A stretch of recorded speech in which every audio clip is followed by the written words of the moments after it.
भोपाल से इस वक्त की बड़ी खबर, जहां एयर वाइस मार्शल पीके श्रीवास्तव का बयान राजनीतिक हलकों में नई बहस छेड़ रहा है।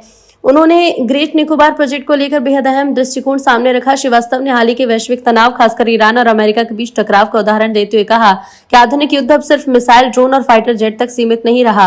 उन्होंने कहा, इस बार स्ट्रेट ऑफ हॉर्मुज खुद एक रणनीतिक हथियार की तरह इस्तेमाल हुआ, एक ऐसा बिंदु जो पूरी दुनिया की अर्थव्यवस्था को प्रभावित कर सकता है। इसी संदर्भ में उन्होंने भारत के लिए स्ट्रेट ऑफ मलक्का की अहमियत पर जोर दिया।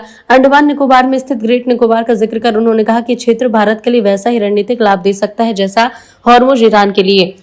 सरकार की योजना इलाके को विकसित कर इसे एक मजबूत सामरिक और आर्थिक केंद्र बनाने की है। अब सवाल ये कि क्या भारत भी वैश्विक समुद्री रणनीति में अपनी पकड़ मजबूत करने की दिशा में बड़ा कदम बढ़ा रहा है। देखिए, पहले थोड़ा सा मैं आपको हिस्ट्री में ले जाता हूं।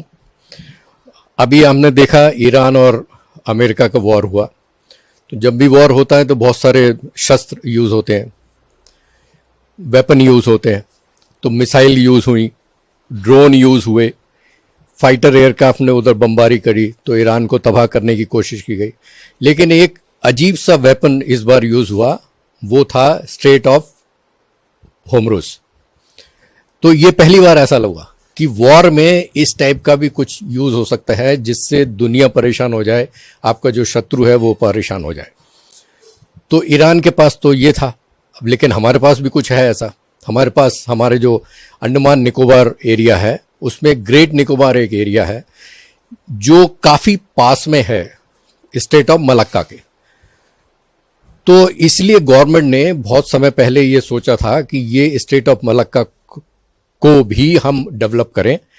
उसके डेवलपमेंट से जो है वहां पे जितना भी मूवमेंट होता है स्टेट ऑफ मलक्का के थ्रू, खासकर चाइना का बहुत बड़ा परसेंटेज उस जगह से निकलता है, तो उस पर हम एक नज़र रखेंगे।